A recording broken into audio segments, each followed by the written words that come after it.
તો ચાલો મિત્રો, આપણે સાદુરૂપ ચેપ્ટરમાંથી અગાઉની પરીક્ષામાં જે પૂછાયેલ ક્વેશ્ચન જોઈશું. તો અહીંયા સૌપ્રથમ આપણે રકમ જોઈએ. જો ખાલી જગ્યા ગુણ્યા 7 પ્લસ વર્ગમૂળની અંદર 676 ભાગ્યા 4 બરાબર 41. બરાબર.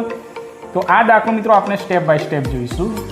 જો ગુણ્યા 7 પ્લસ, જો અહીંયા વર્ગમૂળની અંદર 676 ભાગ્યા 4 છે તો જવાબ શું આવશે? 169 આવશે. બરાબર. અહીંયા 41. ચાલો ગુણ્યા 7 પ્લસ, આ જે વર્ગમૂળમાં 169 છે એ કોનું વર્ગમૂળ છે? તો 13નું. બરાબર. બરાબર 41. એટલે અહીંયા વર્ગમૂળ નીકળી જશે. બરાબર. ચાલો ગુણ્યા 7. હવે જો મિત્રો અહીંયા આ 13 છે એ બરાબરની આ બાજુ આવશે તો માઇનસ થઈ જશે. બરાબર. એટલે 41 માઇનસ 13 થઈ જશે.